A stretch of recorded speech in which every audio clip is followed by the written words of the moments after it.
The child was born but couldn't sit still. 86 years later with no regret. You know that man can't sit still yet.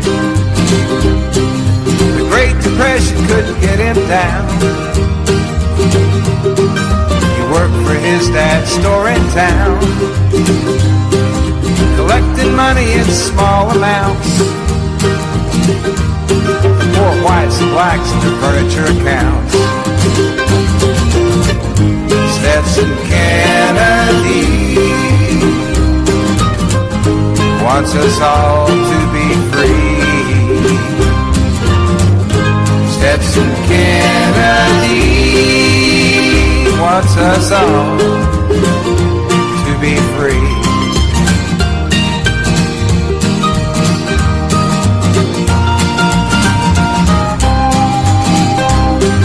As he'd collect, he'd talk to folks. He'd hear legends, tales, songs, and jokes. Now this fine treasure he'd record and write. He was colorblind, didn't see black and white. Writer's project for the WPA. With Zora Neale Hurston, he earned his pay. Crackers and blacks, they talk for hours. It was a barefoot history, this land of flowers.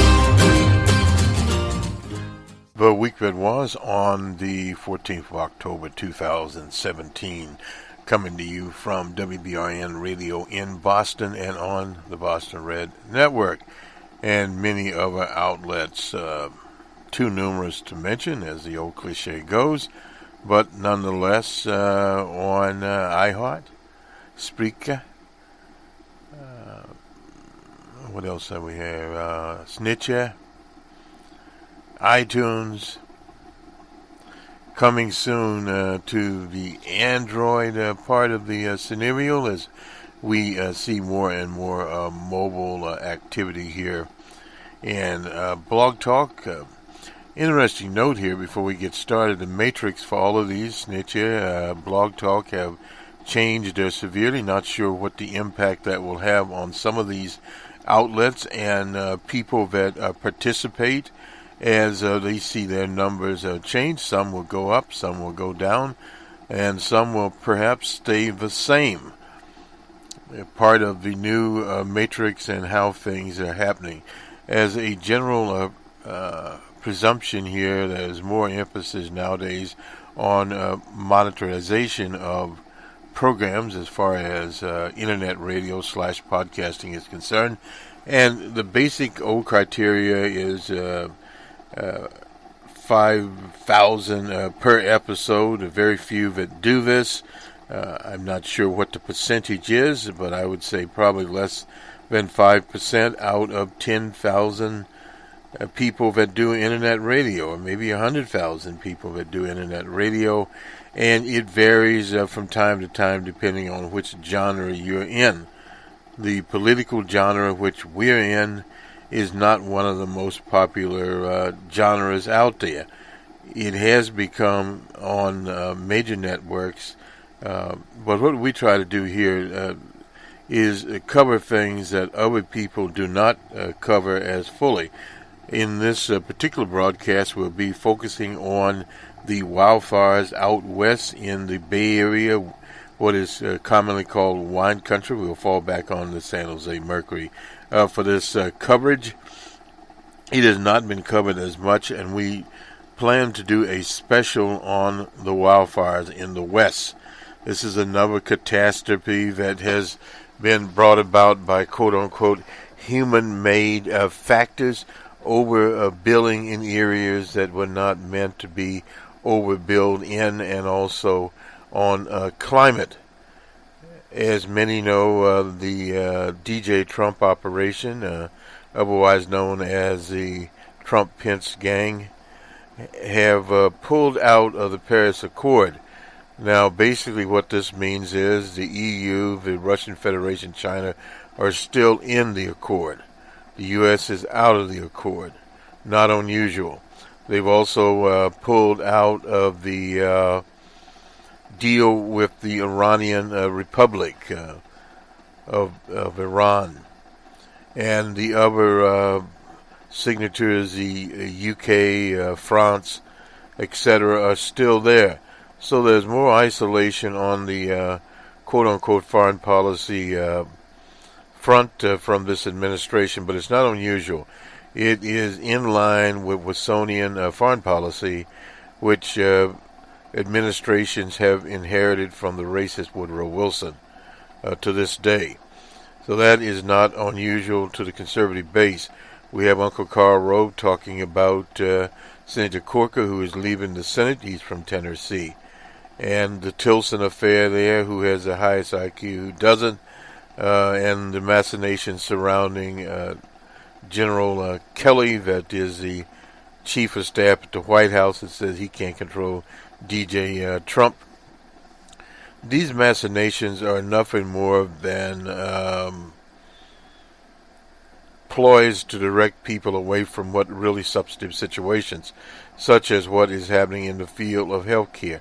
We'll have a special program. We'll probably have a series of special programs as we crunch these numbers. We'll preview it a bit here, what will happen now that they are moving back to the quote-unquote old days, where people could buy these inferior policies, what we call the Mickey Mouse policies, out there that are cheaper but do very little. And at the same time, they have the so-called temporary coverage. Now it's 90 days. It's usually called a COBRA. If you have a decent plan, it's $1,000 plus. Not certain what the less than decent plans are. That could be extended. Now that's a temporary gap if you're moving between jobs. Now how that affects the self-employed, we don't know. But these are some of the real things that are happening out here as we work on this weekend. Nonetheless, let's go to the west coast of the United States. Also, we'll talk a little about what went on in the American League Division Series between Houston and the Yankees. The game was played in Houston, a well-played game, 2-1. Houston there. Mr. Dallas Kershaw was the winner there. And preview the Cubs game tonight. It'll be in Los Angeles. The Cubs, by luck, literally slid out of the Division Series to the National League Championship Series by beating a good Nationals team in what can only be described as an old term. We had it up last night. Baseball bingo. Literally. The act's in the fifth inning there, where you manufacture runs by hit pitches, pass balls, you name it. Everything literally happened there in that particular inning that kept the Cubs in the game, and finally it was a 9-8 score. But going to the serious business of what is happening on the West Coast, this is from San Jose Mercury. They update 35 people have died in this. You don't hear much about it. A new total of 90,000 people have fled their homes. 5,700 structures have been destroyed in this adventure here. Let's move to the smoke. It's getting worse. No doubt Tennessee Reed was talking about this. And there's some maps here. While parts of the Bay Area were getting some minor relief, that was on Friday from unhealthy smoke from the North Bay fires. Air quality control officers were bracing for a turn for the worst starting Friday night, with increased strong winds expected to bring more smoke just about everywhere. Air quality would be unpredictable, and many change a great deal from, and may change, a great deal from moment to moment. That is from Christine Rosales, a spokesman for the Bay Area Air Quality Management District. It's not looking good for Saturday, and certainly we expect high winds in the wine country. Those winds will not only help fan the flames, making the fire bigger, but they will also blow more smoke out of the North Bay, where the air quality has been unhealthy since the fires began. That was on last Sunday's night. Rosales said the worst air is expected to remain in the Bay Area at least through Saturday and part way into Sunday, when pollution forecasts expect some moderate relief for the East Bay and South Bay on Sunday, when winds are expected to shift through the southwest and sweep smoke out over the ocean. Or at least they have an ocean to go to. Continuous gradual change is expected on Monday, when winds are supposed to shift towards the north, blowing a new smoke away from the heart of the bay, as well as sweeping old smoke that has been hanging on the bay since midweek. But it will likely be at least midweek before the Bay air quality change significantly. That's from the National Weather Service. Dwayne Dykemer said on Friday, these Saturday and Sunday winds won't be enough to flush out the old smoke out of the Bay Area, but they should at least stop new smoke from the fires that are advancing. That's what Mr. Dykemer said there. It will take at least a few days for the significant improvements in air quality. Meanwhile, the Air District warned people in the fire zones to use M95 masks. Tennessee was talking about this. The local hardware retail outlet was out to help minimize breathing fine particles. The agency has and plans to deliver 40,000 masks to Sonoma, Napa, and Salinas and Marion counties, emergency workers, and evacuation shelters.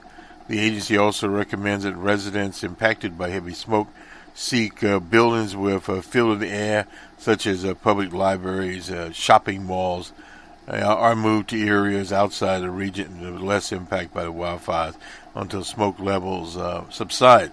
Area medical centers, which are braced to handle an uptick in patients complaining about respiratory problems caused by historically unhealthy air, mostly haven't seen that increase yet, which is good. Considering the bad air quality we have for a sustained time, we've not seen, at least in the East Bay, a surge in patients that we expected. That's from Ronald Barrow, medical director at the Alta Bates Summit Medical Emergency Room that is in Berkeley. One reason he suspects is that people are taking to hearing warnings about avoiding the problems. I think people are being smart about doing the standard stuff. You don't see people running outside. Well, obviously you wouldn't do running outside. From another medical center, the Concord Medical Center Emergency Room has seen an increase in patients with respiratory illnesses. That is from John Muir. John Muir Health spokesman. Okay. Anyway, also there has been a call to John Muir's Urgent Care Center in Concord and Walnut Creek this past week for patients complaining of chest pains due to the smoke. Nurses refer those callers to appropriate treatment. Let's see. Health impacts may be delayed and building up as the fires continue to burn. Soot is a dangerous pollutant. That is, said Barney Holmes, Jen, a senior director for the American Lung Association of California.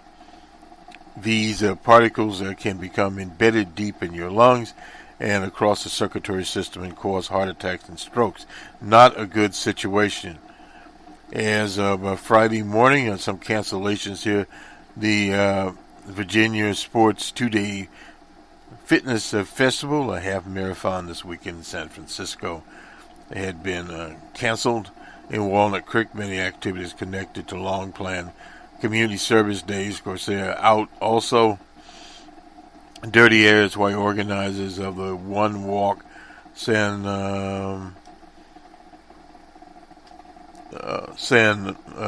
Ramon, raising money for juvenile diabetes. That's also out. So a number of things are out. Bad quality moved San Mon diabetics indoors. This is out of San Mon, prompting Oregon. Oh, this is the One Walk, so they won't be walking outside. All right. Anyway. And we have a complete package here on the 35 as firefighters gain ground in long battle. There we have some photos. You'll see it on our little photo situation there. People in these massive burning whole streets, cars, you name it. It's not a pretty sight. People walking horses. I'm just looking at some of the problems here. Now these are in upscale areas, generally speaking, so people have resources to. Oh, the houses are gone. To move on, and assuming they have the type of insurance to recover some of that. You have wildfires, of course, in California. You have earthquake insurance. I mean, you have so many things. Looking at a wine collection there, there's obviously no more. What is that? Poor. That's some animal there that's been doomed. Fish. I mean, just all kinds of things happening here. This is Sonoma and Napa counties. Jumped from 10 to 15% containment overnight. That's according to the Cal Fire Department. State officials predict that the blaze, which has burned 34,770 acres, I'm not sure how many hectares that is right now, wouldn't be fully contained until next Friday. Fire crews have made progress in battling the gigantic Atlas fire in Napa and Sonoma counties, as well as containment from 3 to 27%. Emergency is not over. That's from Mark Galducci, if the director of the state emergency services. We're seeing some great progress. So that in Sonoma County, there mandatory evacuation in the northern, the Alexander Valley of Halesburg, because the fire is moving, and this is some of the local information. Won't get too much into that. The Governor Brown and Dianne Feinstein and Kalama Harris have visited Sonoma County, or will visit on Saturday. I haven't heard from DJ Trump yet. Together, the 17 wildfires have wrecked California wine country. Enormous amount of damage there to that area. Is the deadliest in the state history, worse than the 1933 Griffin Park fires in Los Angeles that killed 29 people, and the Oakland Hills fires where 25 have perished. So this is significant. It's not being covered very much, as we'd think. In Santa Rosa, crews at the incinerated Journey in a mobile park found one dead body after receiving reports of 2 missing people. That's the first time we've heard of mobile parks. About 50 people and 3 human remain detection dogs combined the methodology through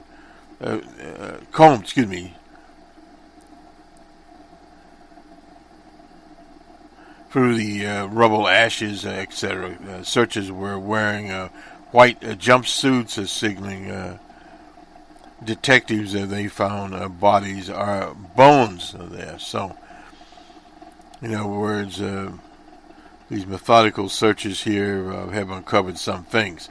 It take a lot of work because there's a a lot of sharp objects, you can believe that, nails and what have you there.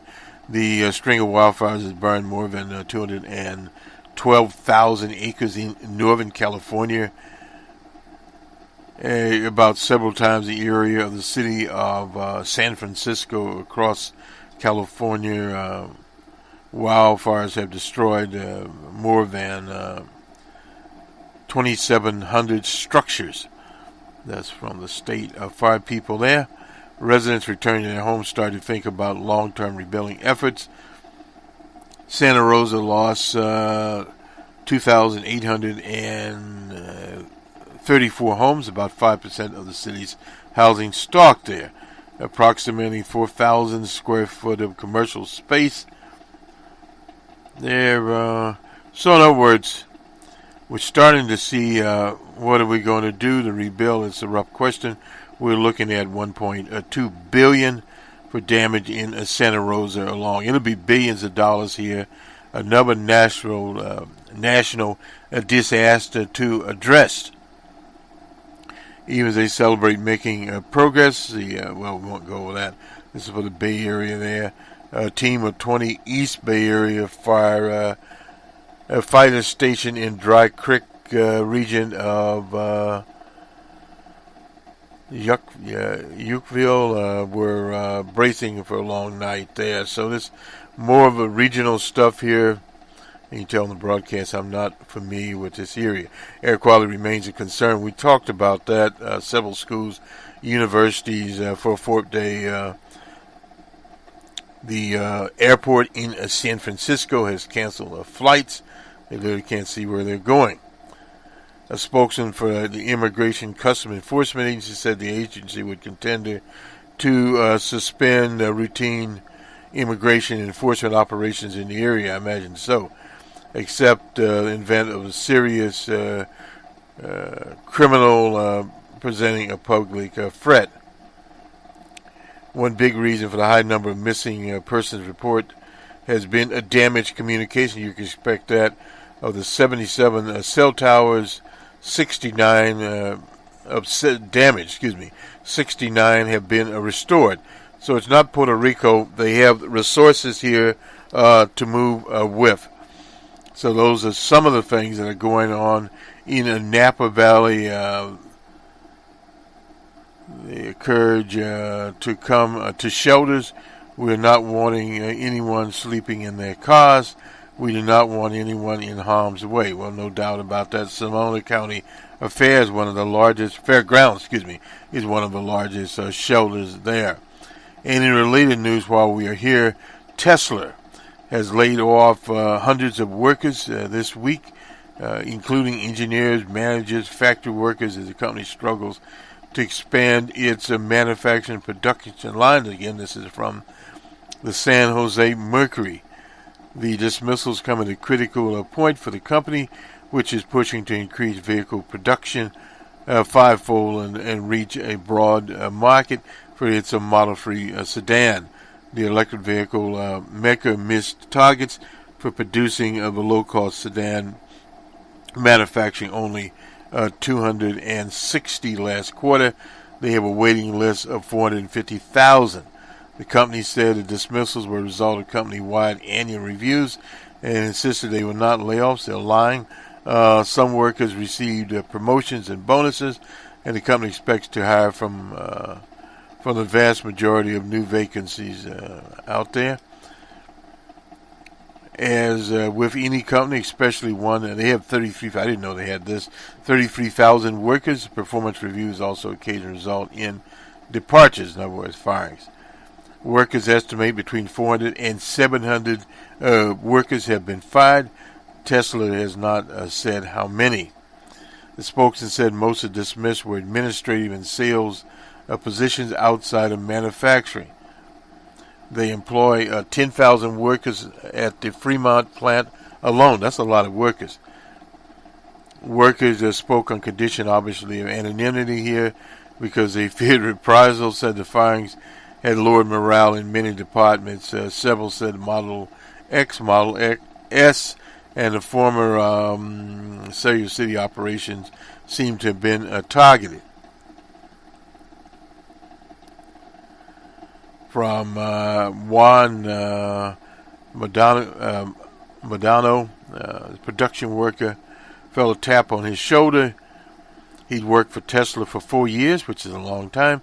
Said he heard 60 other workers in his section of the plant were dismissed. Madano, 48, said he ran late for work twice in recent months, but he thought he had straightened things out. Now he says, I'm going to find a job. So evidently he was one of the dismissed workers. Elon Musk said the factory output will increase production to 500,000 cars. That's the end 2018. And they expect to deliver 100,000 vehicles this year. Well, they only got a few months to do it. They're going to have to really move out here. Focused on a Model 3 and expect to eventually, build 10,000 cars a week. He joked they were going through production hell, no doubt about that. The company also is starting to cut some former Solar City operations, which were acquired by Tesla last year in August. Told state regulators it would lay off 63 workers in Roseville, wherever that is. They've lost $336 million. That was in Q2. The state generally requires companies to report layoffs of more than 50 workers in that's the state of California in a 30-day period. The clean energy company, they have, as we reported earlier here, 450,000 customers have placed a $1,000 deposit down for Model 3. Tesla had a hearing before the National Regulations Board in November on charges that company supervisors and security guards harassed workers distributing union literature. This is very, very important in these new fangled industries. Openly pro-union workers amongst those fired this week. I wouldn't doubt that. Some believe they were targeted. The company denies it played a role, and no doubt they were brought out here. One of the big problems here is that this gets into quote-unquote social consciousness, and many people that want clean energy cars or these hybrid cars, such as Tesla's producing, also have a social consciousness. And that campaign will go on and on. The managing director of Kelly Blue Book, you've heard of Kelly, it used to just be the Blue Book, and Auto Tracker thought the dismissals could be an effort to improve vehicle production. It's no secret that Tesla's Model 3 development and ramping up for production has been derailed. That is from Mr. Michael Hartley. A major change in staff, whether dismissals or layoffs, is an indication there is an upward movement to put things back on track. So the other people didn't get it. This is from Louis Hansen. He covers Tesla and renewable efforts from the San Jose Mercury. All right, we'll go to Uncle Carl in a minute. But first of all, prison halfway houses. Nancy will appreciate this. The administration is cutting support for halfway houses for federal prisoners. There, Nancy Lockhart, severing contracts with as many as 16 facilities in recent months. The Bureau of Prisons confirmed the cuts in response to an email from Reuters. This is from Reuters. They claim they're in small or underutilized centers. Halfway houses have been part of the system since the 60s, with thousands of people moving through it. For profit prisons, Geo Group has moved into the halfway house racket, literally. The Bureau, which falls under the Department of Justice, as Beauregard Sessions, he's into literally more stringent sentences for quote-unquote what they call drug offenders. This is a part of the right-wing program. The International Community Corrections Association says on a website there were about 249 separate halfway houses in communities across the nation that cover 180 contracts. federal judge who spoke to Reuters said the cuts are having an impact on their district. Federal judges, let me make it plural here. Judge Surgis of the Southern District of Ohio said it was a real stupor. He ended a contract with somebody called Avis in a Dayton area. Long said the cuts have not reduced referral rates of placements, and only impact is about 1% of the total beds under contract. In 2016, 43,000 inmates released from federal prison. 79% were released into halfway houses or to home confinement. I guess they'll move more to home confinement. We need to improve reentry. The moving fly in face of the move flies, in face of the consensus. That is from Kevin Ring for the Families Against Mandatory Minimums. Sessions is scheduled to testify. Well, anyway. Let me finish this up here. From Brian Campmeter. He's from Reality House in Columbus, Missouri. Said he was notified in June that the Senate's 8-year contract will be terminated. So this is happening all over the place. Ricardo Martinez, he is the chief U.S. judge in the Western District of Washington and chair of the Conference on Criminal Law of the Judiciary Conference of the United States. They said he sent a letter to the Bureau of Prisons requesting discussions. From our perspective, these facilities are not only useful, they are essential. That's what Judge Martinez has to say. Let me just look at the time period here. All right, we're rolling along pretty good. We'll go to Uncle Carl Rove now, and then we'll finish this up. If we're lucky. He's writing in the Wall Street Journal here on DJ Trump, Coca, and the Circular Firing Squad. He calls it the Wall Street Journal on the 12th of October. The feud started a week ago when Bob Coker told reporters that Secretary Tillerson, Defense Secretary Mad Dog Mathis, and the Chief of Staff Kelly are people that help separate the country from chaos. What good did that do? The senator was correct when he added that these men work very hard and well together to make sure the policies we put forth around the world are sound and coherent. But his remarks took a bigger and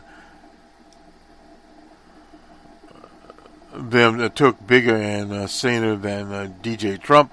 The president hates that his advisors are portrayed the way they tend to lose their confidence and sometimes their jobs. Trump's response, unsurprisingly, with a Twitter assault on Coker, begging me to endorse him for re-election, the president said, and I said no, and he dropped out. Trump said he expected Coker to stand in the way of our big agenda, and that the senator doesn't have guts to run. What good from this? Coker announced last month that he was retiring from the Senate, honoring his 2006 pledge to serve no more than 2 terms. Freed from electoral worries, he expressed concern that tax reform might add to the deficit. Why then did Trump, who wants to hold together the GOP's slim majority in the Senate to pass tax reform, risk alienating Senator Coker further? The Senator's staff corrected the record, explained the true reason for his retirement. Coker responded to a tweet of his own. It's a shame the White House has been an adult daycare center. Someone obviously missed their shift this morning. How constructive. Now, even disagreements of Mr. Coker with the administration will be chalked up to personal animus. Trump repaid him with a tweet marking him, calling him the senator's statue, calling him Senator Idol. Anyway, perhaps, and incidentally, Coco was the foreign policy advisor to DJ Trump. Perhaps the president no longer expects his legislative agenda to pass and hopes his blitz on Coco will further his position. Congress as the scapegoat, but if that's DJ Trump's thinking, he should think again. It makes him look ineffective, weak, and may allow Democrats to take the House and the Senate for the final 2 years of his term. Mr. Trump, as he calls him, thinks life in the Oval Office is unpleasant now. He should ponder the investigations and obstructionism the Democrats will launch if they take a majority in either chamber with a presidential election looming in 220. As if all this weren't bad enough, a week ago, the vice president's chief of staff, Nick Ayers, floated a Republican purge at a closed-door meeting with donors. Ayers, an able and generally affable Georgian, was right to warn the GOP is on track to get shellacked in 2018. We'll hear from Ted Cruz, basically the same thing. Passing tax reform, other major legislation, but then he suggested donors would help purge the Republicans who ineffectively supported DJ Trump if they were to be a minority again, as well as we have a minority of who are with us. Good grief. I understand the frustrations. I spent an inordinate amount of my nearly 7 years in the White House trying to corral Republican votes for the president's agenda. That was under G.W. Bush. When congressional aides defect from the administration's program, it can be maddening. But senators and representatives are elected by the people and feel obligated to follow not just their own beliefs, but the wishes of their constituents. Sometimes that puts them at odds with the White House. That is Karl Rove writing in the Wall Street Journal. We'll have this on Numbers Man, which incidentally this weekend, this is from the CBO, severe harm if Trump halts. This was back in August. Well, he's already done this, so we won't really spend any time on this. Of what Trump is doing. We'll get a better analysis on this. Once again, we'll have to go to a special program here. And I think we reported on the Sturgis, South Dakota homecoming game being canceled. This is out of the Rapid City Journal in South Dakota. Sturgis Brown High School will forfeit their homecoming game on Friday against the Pine Ridge High School. That's the Pine Ridge Reservation. Is also canceling Homestead Dance and Parade. It involves some students there who painted a car would go back to the res. Have we say any more about that type of racism, which is encouraged out here, and it's a very unfortunate situation, no doubt about it. Whoops, that's our Mercury News package. We don't need to go to it.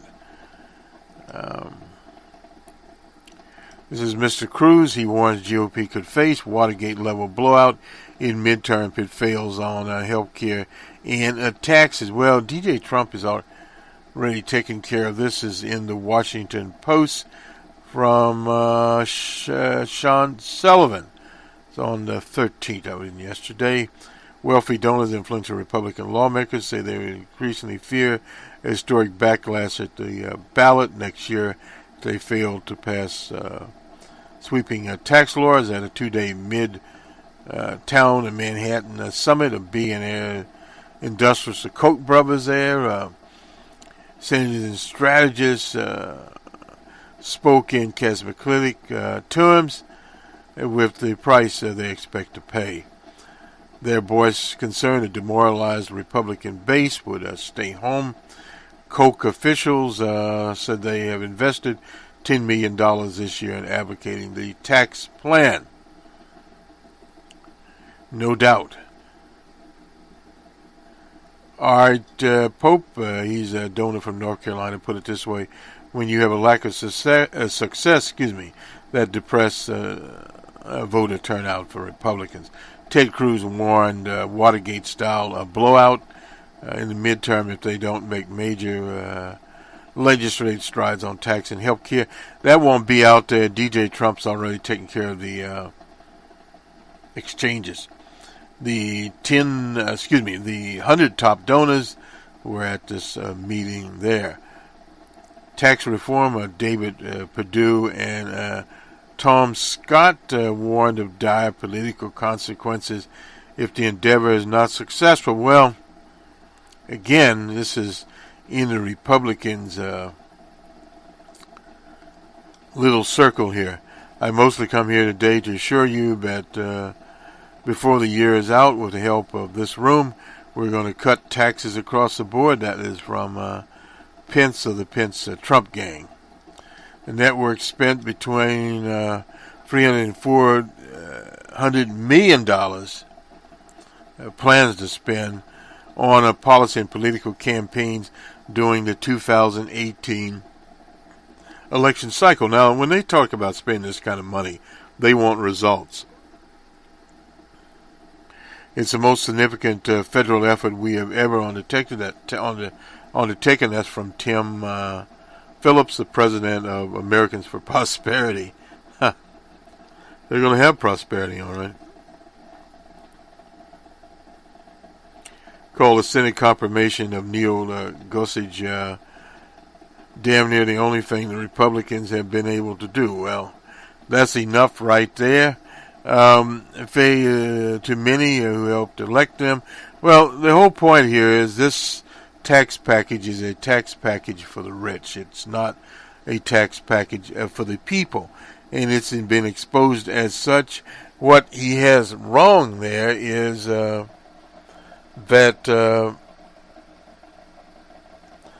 they, in fact, have created other problems for themselves. Now, this is a Michael Ed O'Keefe. He's usually on there. Michael Du Bois. Anyway, decision to cut off critical healthcare subsidies has once again revived the long-running debate over the Affordable Care Act. Obamacare moved to end subsidies for insurers could prompt an average of 20% higher premiums who purchase insurance from the individual market. It will also, incidentally, affect people that have their coverage from their place of employment. Democrats could use a December 8th appropriation deadline to threaten a government shutdown if the subsidies are not restored. Quite possible. Party leaders stopped short of such a threat on Friday, but Democrats warn more broadly that escalating Republican efforts to undermine that. The Republicans in the House and the Senate now own the healthcare system. That is according to the Minority Leader Schumer of New York. The American people will know exactly where to place the blame when the premiums shoot up and when millions lose coverage. And this has been the whole reason that they have not been able to pass a replacement bill. They tried the skinny approach. The last approach was a hop-along Cassidy bill, and it did not hop along. And this scheme that DJ Trump has, we now call the Mickey Mouse healthcare plan. So we keep on going here. There was a bipartisan effort, of course, by Lamar Alexander and Patty Murray of Washington. They talk about continuing the subsidies. So, in other words, DJ Trump would not support their efforts. There's no doubt right there. So this whole thing is up in the air. Uncertainty within the economy. We'll be monitoring that. Let's do the sport very quickly here. And it is basically around what happened with the Yankees and in Houston, Texas.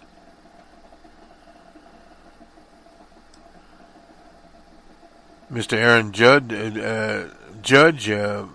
the judge smacked what could have been a run scoring single to the left in the fifth. It was a tight play at the plate, and Greg Bird arrived at the same time as Houston Astros catcher Brian McCain and received the ball. Bird was called out. Yankee manager Joe Girardi. Anyway, had a flashback. It was a week ago in Cleveland when Girardi nearly submarined the Yankee season by declining to ask for a replay of a hit batsman. So more Bird was in fact thanks to the left fielder Marvin Gomez. Fine throw, and the Yankees lost the game. One there, Mr. Dallas Kershaw outdueled Mr. Tanaka. Was the headline. The Yankees left feeling there was encouraging signs from Mr. Judd.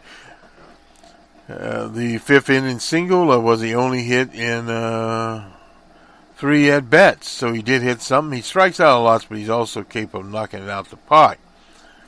Judd set a record with 16 strikeouts in the 5-game series with Cleveland. I just want to make sure I'm hitting the mistakes. Judd said, I don't want to go after a pitch, but if they're going to nibble and try to go below the zone of the plate a little bit, I want to try and get the pitch in the zone. Well, he's a rookie, remember that. So again, there we go. Gomez fired a 97.4 mile an hour fastball. Gomez pitched the ball up there, and that is pretty much where it is there in a 2-1 game there. The Chicago Cubs will be entertained by the Dodgers in Los Angeles. Let me give that a line score. Here, the Yankees had 1 run, 5 hits, no errors, and Houston 2 runs, 6 hits, and 1 error. The winner, of course, was Kershaw, Dallas Kershaw, and Mr. Tanaka was the loser, and Mr. Gills got the save. So tonight we'll have Game 2 from Houston, or the early game will be that, and then, of course, we'll have the Cubs from Los Angeles will be the second game. We went over the schedule, and on the Monday morning quarterback, we'll go more into it as we roll along. League Championship Series, of course, we have that in there. At 4 p.m. Will be a Game 2 from Houston, Texas, involving the Yankees. And in the National League, the Cubs at 8 o'clock, Game 1 from Los Angeles, California. This will do it for us. Have a good weekend, everyone, and we'll talk to you on the Monday morning quarterback. We will probably have some special programming on many of these channels on Sunday. As we've been working on a number of productions here, we have not finished them up, but we'll try to get to them as quickly as possible as we move towards these National American League Championships and towards the World Series, which will be the finality, 7 games there, of the 2017 baseball season. We are boycotting the NFL. We don't have that. We don't have the college scores. We will have those on a Monday night. There's a lot of other scores out here to deal with, and we'll be looking also at where the protest level is. There was even a volleyball team somewhere that had a protest. So these protests are going. It was a high school situation.